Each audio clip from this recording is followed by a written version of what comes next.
Fala assim: humanos são cooperadores por design. A sobrevivência não veio da força, mas da cooperação. Então o trabalho sozinho, ele é biologicamente antinatural. Bem, historicamente, ganhar dinheiro para as mulheres, ele vem de uma base muito complicada. A mulher ganhava dinheiro com a prostituição ou roubando dinheiro do marido, pegando dinheiro na carteira dele. Que o dinheiro chegava até a mulher com uma forma de culpa. A motivação, ela não brota nesses espaços porque o cérebro, ele está em alerta. Eu me sinto drenado quando eu tô com outras pessoas. Você se sente drenado quando você não convive com as pessoas certas. Você já pensou? Nossa, gente, acho que eu cansei agora, não dá mais pra continuar. E é isso. Se sim, ó, respira e vem nesse vídeo comigo que a gente vai falar tudo sobre a motivação. Eu vou te explicar tintim por tintim o que pode estar afetando a sua motivação. E olha, são 2 potes que você tem que recarregar e talvez você recarregue hoje nesse vídeo aqui. Eu vou falar sobre o que pode afetar a sua motivação, principalmente se você é mulher, se você é mãe, se você é uma pessoa introvertida. Todos esses pontos a gente vai abordar aqui no vídeo. Ai, gente, outra coisa, eu não vou trazer só coisas da minha cabeça nesse vídeo, não. Aqui a gente vai trazer, ó, vários pontos de pesquisa aqui, teorias da psicologia social, da neurociência, da sociologia, da antropologia, tá? Então, assim, eu fiz muita pesquisa aqui, ó, muita pesquisa pra trazer esse vídeo pra vocês. Vale a pena, fica nesse vídeo até o final. E se você gosta de temas como esse, não esquece de deixar o seu like, já se inscrever nesse canal e comentar aqui Camomila, ou comenta a sua experiência. Comenta se você tá sentindo falta de motivação nesse momento, troca aqui com a gente. Quero ver, eu respondo todos os comentários sem exceção. Pra quem não me conhece, eu comecei a trabalhar muito nova, com 14 anos eu já estava trabalhando numa TV regional aqui do interior de São Paulo. Com 17 eu comecei também a fazer shows. 19 eu já estava fazendo algumas tours, pequenas tourzinhas. Então, assim, eu comecei a ter responsabilidade de trabalho e lidar com o mundo adulto muito nova. Só que daí, 15 anos depois, eu tive como se fosse um burnout, assim. Eu estava completamente cansada daquele trabalho, cansada de fazer qualquer coisa, assim, sabe? E eu percebi a importância de 2 pontos que me tiraram do buraco e eu percebi que é uma coisa, assim, que não foi só relacionada àquele momento, sabe? Vários momentos da minha vida, eu tenho que acessar esses 2 potes mágicos pra voltar pro eixo e hoje eu vou compartilhar um pouquinho deles com vocês. O primeiro potinho são pessoas e o segundo potinho são ambientes. Ambientes e pessoas são combustíveis. Ou seja, se eu às vezes não estou conseguindo florescer naquilo que eu faço de melhor, muito pode ser relacionado a esses 2 potinhos. Quem está à minha volta e os ambientes que eu estou me colocando. É muito difícil você, por exemplo, uma pessoa extremamente sensível, no mundo artístico, florescer num ambiente 100% racional, num ambiente com muita estrutura, num ambiente de trabalho das 9 às 6, assim, aquilo ali não é a tua natureza. E toda vez que você se força a habitar nesses ambientes, você vai sofrer uma contração em vez de uma expansão, tá? E o mesmo vai acontecer com essas pessoas que estão acostumadas com esses ambientes mais racionais, mais frios, mais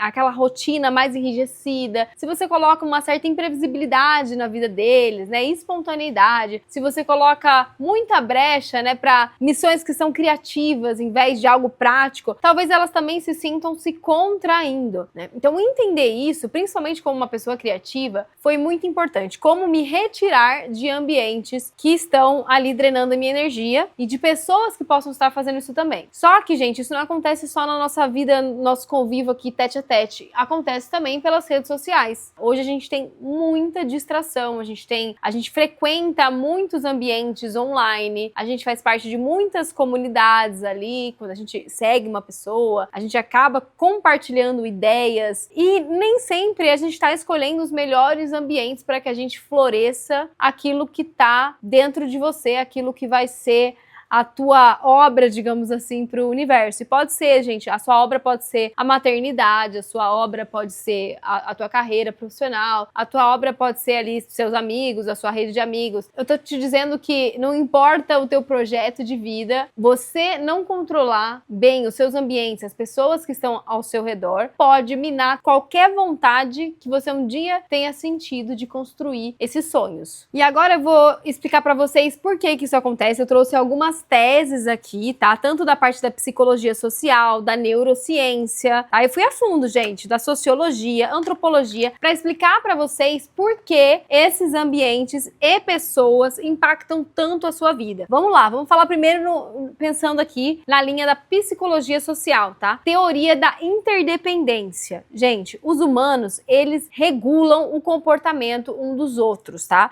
Isso não é assim, a pessoa é codependente de mim. Não, é normal, a gente vive em sociedade e a gente foi estruturado para se ajudar, né? Para viver. O ser humano, ele não é um animal forte o suficiente para viver sozinho na natureza. Então ele é um animal que precisa do ambiente de comunidade. Então é normal que a gente tenha desenvolvido uma capacidade de corregulação. Então, com base nesses comportamentos e nas emoções das outras pessoas, isso sim vai afetar o teu comportamento, tá? Aquela coisa do efeito manada, sabe? Tá aí todo mundo correndo, você nem sabe por que tá todo mundo correndo, você sai correndo atrás. Então, se você tá num ambiente onde tá todo mundo estressado, onde está todo mundo ansioso, onde está todo mundo nervoso, onde todo mundo briga sem razão, você começa a ser contagiado por aquilo. E quando você está num ambiente onde as pessoas são mais tranquilas, menos intensas, pacíficas, né? Ou ali estão criativas, tudo, você vai ser contagiado por aquilo também. Então, ainda seguindo no caminho dessa psicologia social, a gente tem aqui motivation by proximity, ou seja, motivação pela proximidade. Se você anda com outras pessoas que estão ali focadas nos seus sonhos, que estão motivadas, que estão buscando coisas na vida, aquilo acaba por te fazer refletir sobre o que você pode fazer também para gerar valor. Você acaba se motivando, né, nos seus talentos, a buscar seu potencial, a entregar algo diferente. Isso contagia. A energia emocional daquele grupo que está pensando em planos, em objetivos, em coisas para frente, vai te colocar num lugar melhor do que se você estiver num grupo de pessoas que tá falando assim: ah, não tem nada que dá para fazer, né? O Brasil tá uma merda, nada vai para frente, aqui nesse país não tem o que fazer.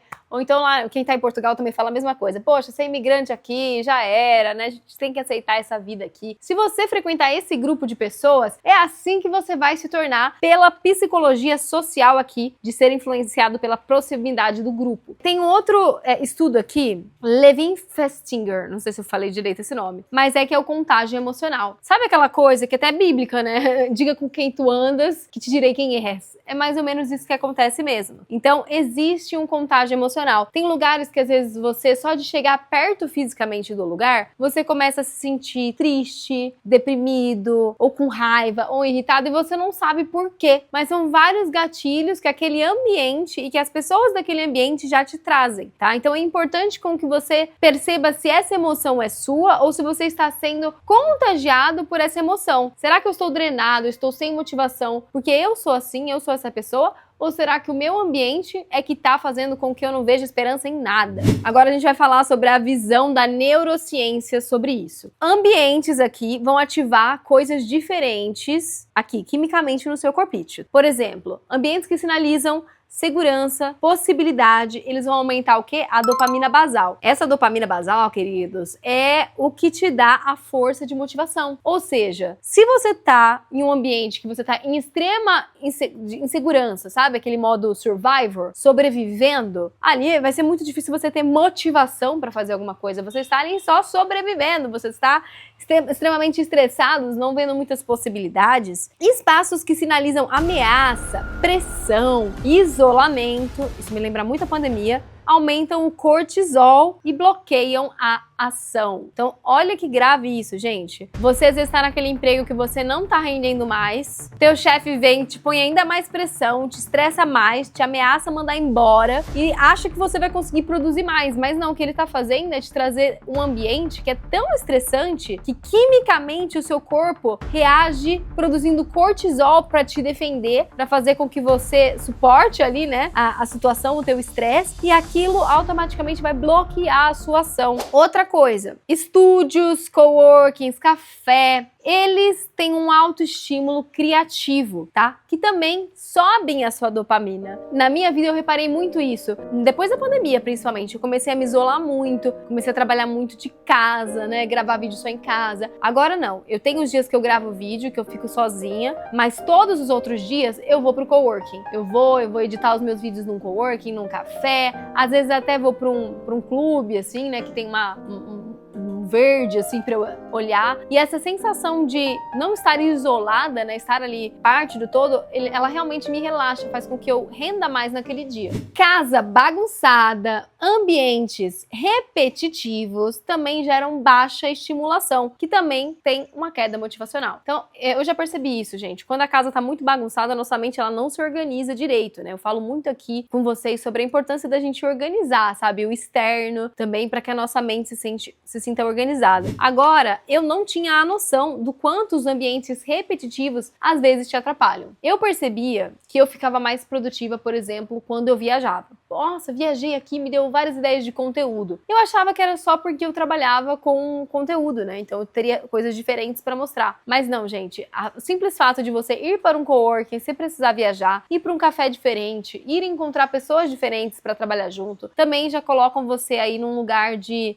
mais criativo, sabe? Já te levam para um lugar de mais motivação. Preparados? Agora a gente vai falar da sociologia. O que eles falam sobre isso, gente? Aqui vocês acham que eu trago teoria e não explico para vocês se é verdade mesmo? Não, trouxe. Mas eu não ia falar só da minha opinião, né? Eu tinha que trazer aqui um pouquinho de ciência. Teoria do capital social. Pessoas com redes sociais diversas são mais produtivas, mais criativas e mais resilientes. Ou seja, gente, a gente precisa daquela diversidade de amigos, os amigos que a gente consegue sair, os amigos que a gente só dá oi, assim, no coworking, né? Os colegas. Eu acho que não é nem chamar de amigo, é saber classificar os colegas, os conhecidos, os amigos. A gente precisa dessa diversidade de pessoas para distribuir os nossos afetos, para conseguir regulações diferentes do nosso emocional, para conseguir um nível de criatividade e dopamina diferente. Isolamento social é igual a queda de motivação e criatividade. Aqui a sociologia fala que a motivação ela não é interna, ela é um produto das suas conexões. Eu achei isso aqui muito incrível na teoria do capital social. Essa ideia de que não adianta você ficar olhando pra dentro, pô, vou tomar uma vitamina, às vezes funciona, tá? Mas assim, você ficar olhando pra dentro, por que eu não tô motivada, por que eu tenho que fazer, qual que é o problema comigo? Ficar nesse loop interno. E às vezes o problema não é você, o problema tá realmente seu redor, no externo, no seu ambiente. E aqui, por último, a gente vai falar da antropologia. A antropologia fala assim: humanos são cooperadores por design. A sobrevivência não veio da força, mas da cooperação. Então, o trabalho sozinho, ele é biologicamente antinatural. Bang! É uma grande cilada, às vezes, você achar que um trabalho remoto, né, que você vai trabalhar de casa, vai ter flexibilidade de horário, vai trabalhar a hora que você quiser, que aquilo vai resolver todos os seus problemas. Porque aquilo pode gerar um outro problema, que é, além do isolamento, exatamente isso, você sentir menos força de cooperação. E por mais que você tenha outras pessoas ali, que, online você colabora, né, pô, tem meu chefe e tudo, às vezes você vai começando a se sentir um pouco distante, assim, sabe? Dessas interações. Então, trabalhar sozinho, você tem que se lembrar, poxa, eu tô fazendo uma coisa que é biologicamente antinatural. Então eu tô assim fazendo um esforço contra a minha natureza. A tua natureza, por mais que você seja introvertido, a gente vai falar sobre os introvertidos. A tua natureza é trabalhar em grupo. Nossa química é de tribo, clã, e o isolamento é percebido no cérebro como uma ameaça real. A gente vai falar ainda sobre, no caso de, por exemplo, se você é uma pessoa introvertida ou se você é mulher no mercado de trabalho, eu vou trazer alguns exemplos que são mais específicos para esses grupos, tá? Mulher no mercado de trabalho. A mulher no mercado de trabalho, ela pode ter a motivação dela afetada por diversas questões históricas. A primeira coisa é você encontrar ambientes de trabalho que não são acolhedores, não são seguros, às vezes são intimidadores, não respeitam os seus ciclos, os seus momentos e as diferenças biológicas da mulher. Então, às vezes a mulher cria essa barreira querendo evitar esses ambientes. Poxa, eu não posso ir nesse ambiente porque eu sofro certa... Não vou falar aqui no YouTube para não bloquear meu vídeo, mas vocês sabem, né? Sofro certo tipo de...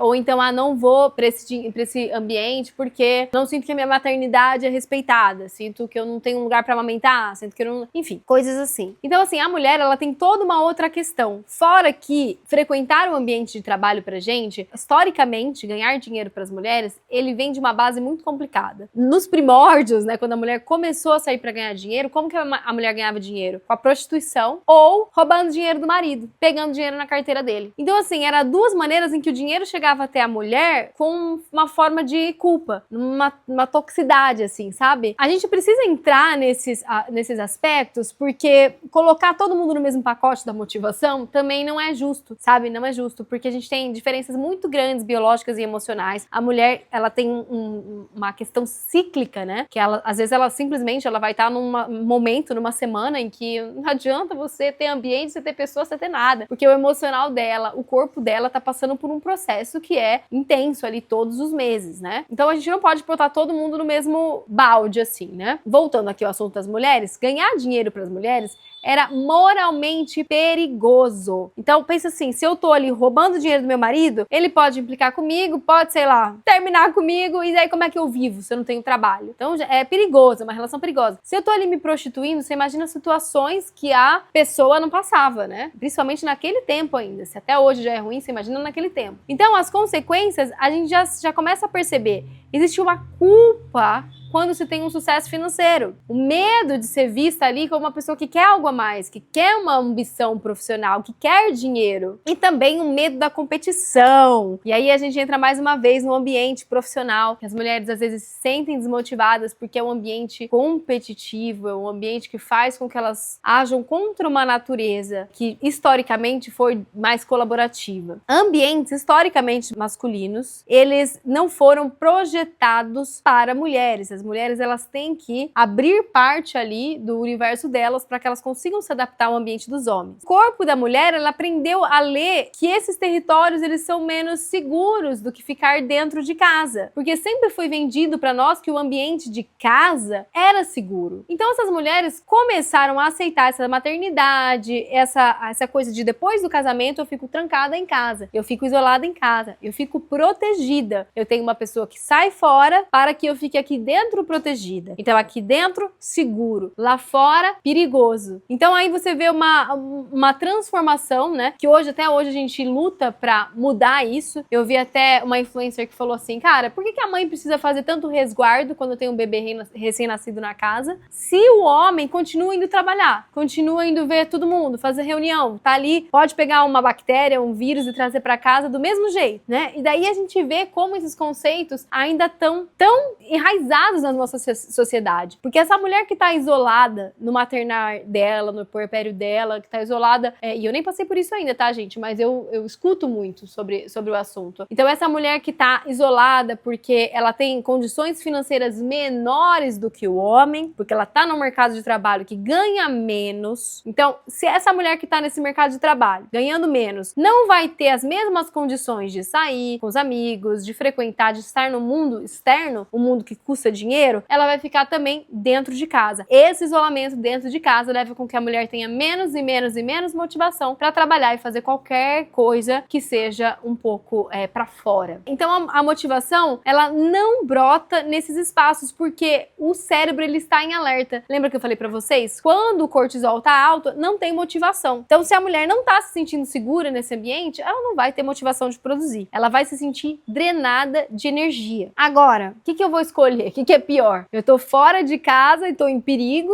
né? Eu estou ali tenho risco de violência, de instabilidade, ou eu estou dentro de casa e tenho o risco da dependência do outro. Então existe essa culpa da mulher ainda na decisão, no trabalho, da maternidade, de como equilibrar, né, as coisas. E é normal que a motivação do trabalho às vezes fique muito contaminada por tudo isso. Se a gente for ver, antigamente, uma mulher que estava no pós-parto, né, que estava com uma bebê, esse bebê era criado por uma rede de apoio, por uma comunidade, né? E hoje em dia é um trabalho que a gente faz sozinha. O homem volta para o mercado para trabalhar e a mulher fica em casa com toda essa demanda. Então ela fica isolada do maior combustível da motivação, ambiente e pessoas. Motivação não é sobre força de vontade, é sobre contexto, é sobre pessoas. E para nós mulheres, isso tem camadas históricas, culturais e emocionais. Então, essa mulher que ela sai de um período de puerpério, de maternidade, além dela estar com essa queda de dopamina, né, pela privação social, ela também tem uma perda do senso de identidade. Quem que eu sou agora? Eu não sei mais conversar com adulto, né?